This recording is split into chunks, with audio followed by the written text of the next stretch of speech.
এই জন্য আমার আপনার সফলতার জন্য এক নাম্বার জরুরি হলো কোরআনটাকে নিয়মিত করা। যখন আমরা ঘুম থেকে উঠবো প্রথম ওযু বানায় নামাজে দাঁড়ায় যাব। কিসের নামাজ? আরো জোরে। ফজর আগে দরকার না জুমার নামাজ আগে দরকার? কিন্তু আজকে আমার দেশে কোনটা আগে যায়? ফজর পরে নেই, জুমাই গেছে, আছে না? ফজরটা বাদ দিয়েছে, জুমায় হাজির হয়ে গেছে, আবার জুমায় না গেলে আবার বলে হুজুর জুমায় না গেলে নাকি মুসলমান থাকে না। দেখছেন কি ফতুয়া মানুষ, এদিকে ফজর নাই। আমার ভাইয়েরা, এমনটা হওয়া যাবে না। নামাজ 5 ওয়াক্ত ফরজ করে দিয়েছেন কে? আল্লাহ তাআলা নামাজকে ফরজ করে দিয়েছেন বান্দা এটা আমার হক, তুই আমার হকটা আদায় করবি, আমি তোর হক জান্নাতটা বুঝায় দেব। তুই আমাকে সেজদা দিবি, তুই আমাকে রুকু করবি, আমি তোকে মাফ করে দেব। কোরআনটা আমরা সুন্দর করে তেলাওয়াত করা শিখবো। জোরে বলি ইনশাআল্লাহ, আরো জোরে বলি ইনশাআল্লাহ। আমার ভাইরা, আমার বন্ধুগণ, কোরআনকে সুন্দর করে তেলাওয়াত করতে পারে না এমন লোক আমার দেশে বেশি না কম? কিন্তু বিড়ি খাওয়ার পরিমাণ বেশি না কম? আলহামদুলিল্লাহ।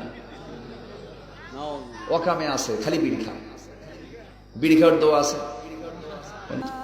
আচ্ছা, যারা বিড়ি খায় কি কয়? আমি তো এটি চিন্তা করি। সম্মানিত ভাইয়েরা, কয়টা কাজ করবো আমরা? বলেন কয়টা কাজ? বুড়ো চাচার বয়স 70 বছর। চাচা কোরআন পারেন? বাবা খুব কঠিন, মুখে আসেই না। চাচা, ওই যে নিয়ামতপুরের থানার সামনে যে আপনার একটা জায়গা আছে, ওই জায়গার ডাক নাম্বার কত? 93। বুঝতেছেন কি? কোরআন মুখী আসে না, ডাক নাম্বার বলে না। কি কথা কি বোঝা গেল? তাহলে বুড়ো চাচার বয়স 70 বছর, ডাক নাম্বার ভুল নাই, সিএস নাম্বার ভুল নাই, আরএস না ভুল নাই, কিন্তু জান্নাতের যে ডাক নাম্বার লাগবে কোরআনে খুঁজে বের করতে হবে, এটার কোন খেয়ালই নেই। ঠিক কিনা বলেন? তাহলে আমরা কোরআনের আয়াতগুলো শিখবো, কোরআনের প্রত্যেকটা পৃষ্ঠাগুলো জানবো। জোরে বলে ইনশাআল্লাহ। এটা কার হুকুম?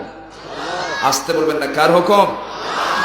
আল্লাহ রাব্বুল আলামিন বলেছেন, 4 বার করে বলেছেন একই কথা, আফালা ইয়াতাদাব্বারুনাল কুরআন আম আলা কুলুবিন আকফালুহা। মানুষের কি হলো? তারা কোরআনকে নিয়ে গবেষণা করে না।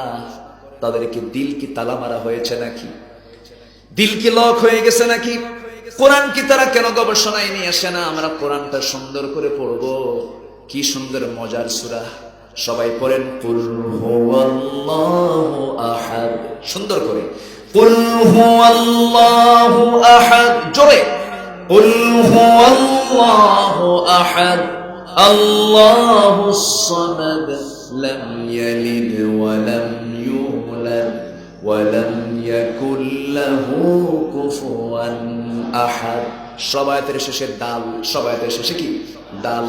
এবার র দিয়ে শেষ হয়েছে একটা সূরা, ইন্না আ'তাইনাকাল কাউসার ফাসাল্লি লিরাব্বিকা ওয়ানহার ইন্না শানিআকা হুয়াল আবতার। আল্লাহ বলছেন বান্দারে, কত আয়াতের ছন্দ মিলিয়ে তোর সামনে দিয়েছি বান্দা, যেন মুখস্থ করতে সহজ হয়ে যায়। একটা করে আয়াত মুখস্থ করবে, জান্নাতে একটা করে তালা তোর বড় হয়ে যাবে।